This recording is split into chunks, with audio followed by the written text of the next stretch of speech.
ಇದೆಲ್ಲವನ್ನ ಕೂಡ ನೋಡ್ತಾ ಇರುವಂತ ಸಿದ್ದರಾಮಯ್ಯವರು ನಿಜವಾಗ್ಲೂ ಕೂಡ ಜಾಲಿ ಜಾಲಿ ಅಂತಿದ್ದಾರೆ.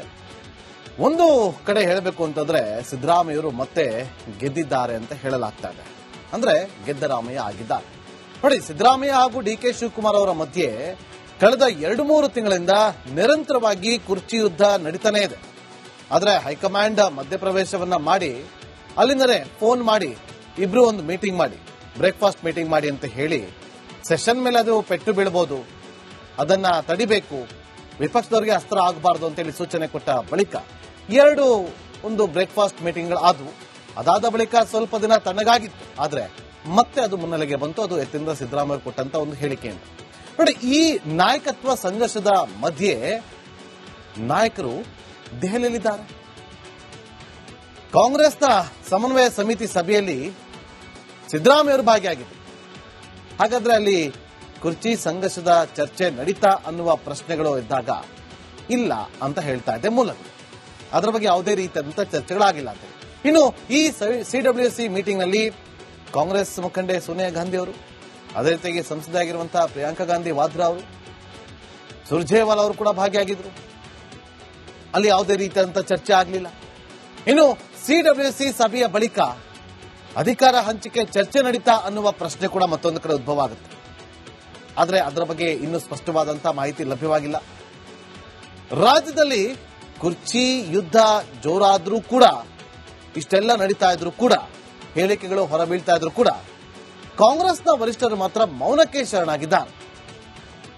ಅಧಿಕಾರ ಹಂಚಿಕೆ ಚರ್ಚೆಯ ವೇಳೆ ಏನಾದ್ರೂ ಚರ್ಚೆ ಆಗಿದೆ ಆದ್ರೆ ಸಿದ್ದರಾಮಯ್ಯ ಅವರ ಕೈ ಮೇಲಾಗುತ್ತಾ ಅನ್ನುವ ಪ್ರಶ್ನೆ ಕೂಡ ಹುಟ್ಟುಕೊಳ್ಳುತ್ತೆ. ಇನ್ನು ಈ ಕುರ್ಚಿ ಗೊಂದಲದ ಬಗ್ಗೆ ವಿವರಣೆಯನ್ನ ಕೂಡ ಸಿದ್ದರಾಮಯ್ಯವರು ಕೊಟ್ಟಿದ್ದಾರಂತೆ. ರಾಜ್ಯದಲ್ಲಿ ಗ್ಯಾರಂಟಿ ಕೊಟ್ಟಿದ್ದೀನಿ, ಸ್ಥಿರ ಆಡಳಿತವನ್ನ ಕೊಟ್ಟಿದ್ದೇನೆ, ಅಭಿವೃದ್ಧಿ ಕಾರ್ಯಗಳ ಬಗ್ಗೆ ತಿಳಿಸ್ತಾ ಇದ್ದೀವಿ, ಇದೆಲ್ಲವನ್ನೂ ಕೂಡ ತಿಳಿಸಿದ್ದಾರೆ ಸಿದ್ದರಾಮಯ್ಯವರು.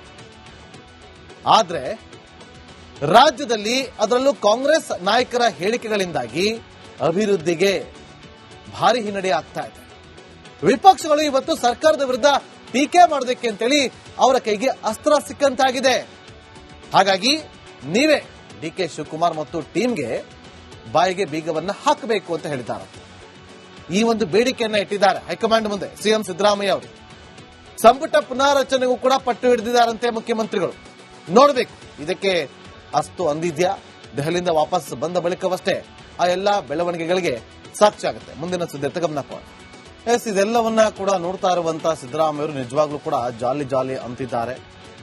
ಒಂದು ಕಡೆ ಹೇಳಬೇಕು ಅಂತಂದ್ರೆ ಸಿದ್ದರಾಮಯ್ಯವರು ಮತ್ತೆ ಗೆದ್ದಿದ್ದಾರೆ ಅಂತ ಹೇಳಲಾಗ್ತಾ ಇದೆ. ಅಂದ್ರೆ ಗೆದ್ದ ರಾಮಯ್ಯ ಆಗಿದ್ದಾರೆ. ನೋಡಿ, ಸಿದ್ದರಾಮಯ್ಯ ಹಾಗೂ ಡಿ.ಕೆ. ಶಿವಕುಮಾರ್ ಅವರ ಮಧ್ಯೆ ಕಳೆದ 2-3 ತಿಂಗಳಿಂದ ನಿರಂತರವಾಗಿ ಕುರ್ಚಿ ಯುದ್ಧ ನಡೀತಾನೆ ಇದೆ. ಆದ್ರೆ ಹೈಕಮಾಂಡ್ ಮಧ್ಯಪ್ರವೇಶವನ್ನ ಮಾಡಿ ಅಲ್ಲಿಂದಲೇ ಫೋನ್ ಮಾಡಿ ಇಬ್ರು ಒಂದು ಮೀಟಿಂಗ್ ಮಾಡಿ, ಬ್ರೇಕ್ಫಾಸ್ಟ್ ಮೀಟಿಂಗ್ ಮಾಡಿ ಅಂತ ಹೇಳಿ ಸೆಷನ್ ಮೇಲೆ ಅದು ಪೆಟ್ಟು ಬೀಳಬಹುದು, ಅದನ್ನ ತಡಿಬೇಕು, ವಿಪಕ್ಷದವರಿಗೆ ಅಸ್ತ್ರ ಆಗಬಾರದು ಅಂತೇಳಿ ಸೂಚನೆ ಕೊಟ್ಟ ಬಳಿಕ ಒಂದು ಬ್ರೇಕ್ಫಾಸ್ಟ್ ಮೀಟಿಂಗ್ಗಳು ಆದವು. ಅದಾದ ಬಳಿಕ ಸ್ವಲ್ಪ ದಿನ ತಣ್ಣಗಾಗಿತ್ತು. ಆದ್ರೆ ಮತ್ತೆ ಅದು ಮುನ್ನೆಲೆಗೆ ಬಂತು. ಅದು ಎತ್ತಿಂದ ಸಿದ್ದರಾಮಯ್ಯ ಕೊಟ್ಟಂತ ಒಂದು ಹೇಳಿಕೆಯಿಂದ. ನೋಡಿ, ಈ ನಾಯಕತ್ವ ಸಂಘರ್ಷದ ಮಧ್ಯೆ ನಾಯಕರು ದೆಹಲಿಯಲ್ಲಿದ್ದಾರೆ. ಕಾಂಗ್ರೆಸ್ನ ಸಮನ್ವಯ ಸಮಿತಿ ಸಭೆಯಲ್ಲಿ ಸಿದ್ದರಾಮಯ್ಯವರು ಭಾಗಿಯಾಗಿದ್ದರು. ಹಾಗಾದ್ರೆ ಅಲ್ಲಿ ಕುರ್ಚಿ ಸಂಘರ್ಷದ ಚರ್ಚೆ ನಡೀತಾ ಅನ್ನುವ ಪ್ರಶ್ನೆಗಳು ಇದ್ದಾಗ ಇಲ್ಲ ಅಂತ ಹೇಳ್ತಾ ಇದೆ ಮೂಲಗಳು. ಅದರ ಬಗ್ಗೆ ಯಾವುದೇ ರೀತಿಯಾದಂತಹ ಚರ್ಚೆಗಳಾಗಿಲ್ಲ ಅಂತ. ಇನ್ನು ಈ ಸಿಡಬ್ಲ್ಯೂಸಿ ಮೀಟಿಂಗ್ ನಲ್ಲಿ ಕಾಂಗ್ರೆಸ್ ಮುಖಂಡೆ ಸೋನಿಯಾ ಗಾಂಧಿ ಅವರು, ಅದೇ ರೀತಿಯಾಗಿ ಸಂಸದೆಯಾಗಿರುವಂತಹ ಪ್ರಿಯಾಂಕಾ ಗಾಂಧಿ ವಾದ್ರಾ ಅವರು, ಸುರ್ಜೇವಾಲಾ ಅವರು ಕೂಡ ಭಾಗಿಯಾಗಿದ್ರು. ಅಲ್ಲಿ ಯಾವುದೇ ರೀತಿಯಾದಂತಹ ಚರ್ಚೆ ಆಗಲಿಲ್ಲ. ಇನ್ನು ಸಿಡಬ್ಲ್ಯೂಸಿ ಸಭೆಯ ಬಳಿಕ ಅಧಿಕಾರ ಹಂಚಿಕೆ ಚರ್ಚೆ ನಡೀತಾ ಅನ್ನುವ ಪ್ರಶ್ನೆ ಕೂಡ ಮತ್ತೊಂದು ಕಡೆ ಉದ್ಭವ ಆಗುತ್ತೆ. ಆದರೆ ಅದರ ಬಗ್ಗೆ ಇನ್ನೂ ಸ್ಪಷ್ಟವಾದಂತಹ ಮಾಹಿತಿ ಲಭ್ಯವಾಗಿಲ್ಲ.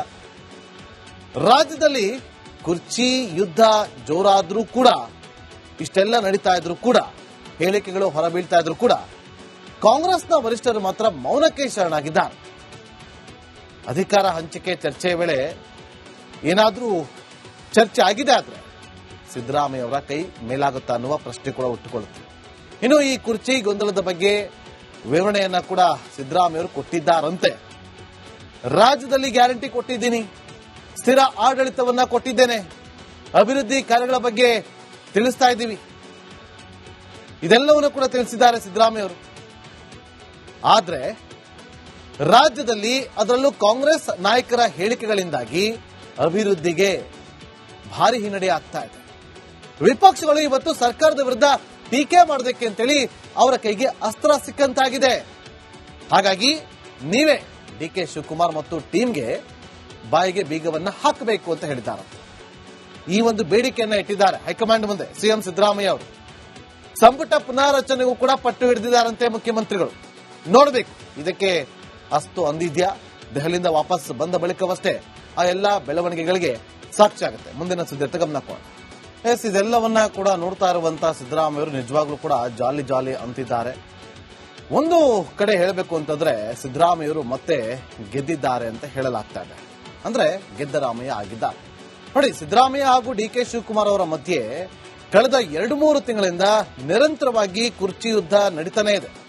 ಆದ್ರೆ ಹೈಕಮಾಂಡ್ ಮಧ್ಯಪ್ರವೇಶವನ್ನ ಮಾಡಿ ಅಲ್ಲಿಂದಲೇ ಫೋನ್ ಮಾಡಿ ಇಬ್ರು ಒಂದು ಮೀಟಿಂಗ್ ಮಾಡಿ, ಬ್ರೇಕ್ಫಾಸ್ಟ್ ಮೀಟಿಂಗ್ ಮಾಡಿ ಅಂತ ಹೇಳಿ ಸೆಷನ್ ಮೇಲೆ ಅದು ಪೆಟ್ಟು ಬೀಳಬಹುದು, ಅದನ್ನ ತಡಿಬೇಕು, ವಿಪಕ್ಷದವರಿಗೆ ಅಸ್ತ್ರ ಆಗಬಾರದು ಅಂತೇಳಿ ಸೂಚನೆ ಕೊಟ್ಟ ಬಳಿಕ ಒಂದು ಬ್ರೇಕ್ಫಾಸ್ಟ್ ಮೀಟಿಂಗ್ ಅದಾದ ಬಳಿಕ ಸ್ವಲ್ಪ ದಿನ ತಣ್ಣಗಾಗಿತ್ತು. ಆದ್ರೆ ಮತ್ತೆ ಅದು ಮುನ್ನೆಲೆಗೆ ಬಂತು. ಅದು ಎತ್ತಿನಿಂದ ಸಿದ್ದರಾಮಯ್ಯ ಕೊಟ್ಟಂತ ಒಂದು ಹೇಳಿಕೆಯಿಂದ.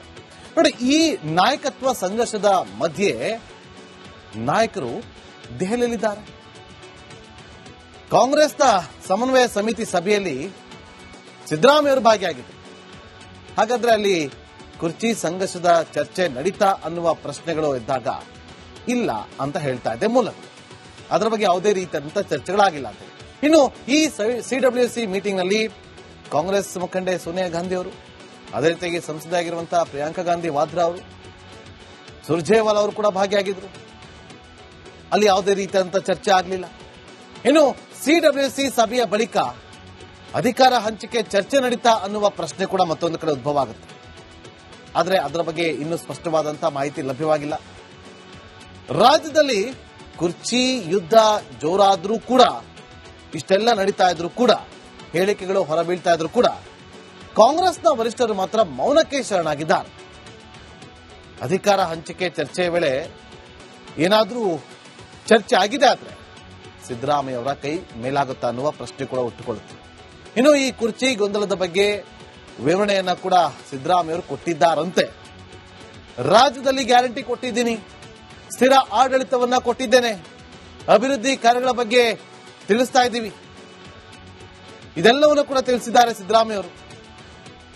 ಆದ್ರೆ ರಾಜ್ಯದಲ್ಲಿ ಅದರಲ್ಲೂ ಕಾಂಗ್ರೆಸ್ ನಾಯಕರ ಹೇಳಿಕೆಗಳಿಂದಾಗಿ ಅಭಿವೃದ್ಧಿಗೆ ಭಾರಿ ಹಿನ್ನಡೆ ಆಗ್ತಾ ಇದೆ. ವಿಪಕ್ಷಗಳು ಇವತ್ತು ಸರ್ಕಾರದ ವಿರುದ್ಧ ಟೀಕೆ ಮಾಡೋದಕ್ಕೆ ಅಂತೇಳಿ ಅವರ ಕೈಗೆ ಅಸ್ತ್ರ ಸಿಕ್ಕಂತಾಗಿದೆ. ಹಾಗಾಗಿ ನೀವೇ ಡಿ.ಕೆ. ಶಿವಕುಮಾರ್ ಮತ್ತು ಟೀಮ್ಗೆ ಬಾಯಿಗೆ ಬೀಗವನ್ನ ಹಾಕಬೇಕು ಅಂತ ಹೇಳಿದ್ದಾರೆ. ಈ ಒಂದು ಬೇಡಿಕೆಯನ್ನ ಇಟ್ಟಿದ್ದಾರೆ ಹೈಕಮಾಂಡ್ ಮುಂದೆ ಸಿಎಂ ಸಿದ್ದರಾಮಯ್ಯ ಅವರು. ಸಂಪುಟ ಪುನಾರಚನೆಗೂ ಕೂಡ ಪಟ್ಟು ಹಿಡಿದಿದ್ದಾರಂತೆ ಮುಖ್ಯಮಂತ್ರಿಗಳು. ನೋಡಬೇಕು ಇದಕ್ಕೆ ಅಸ್ತು ಅಂದಿದ್ಯಾ, ದೆಹಲಿಯಿಂದ ವಾಪಸ್ ಬಂದ ಬಳಿಕವಷ್ಟೇ ಆ ಎಲ್ಲಾ ಬೆಳವಣಿಗೆಗಳಿಗೆ ಸಾಕ್ಷಿ ಆಗುತ್ತೆ. ಮುಂದಿನ ಸುದ್ದಿ ಗಮನ ಕೊಡ.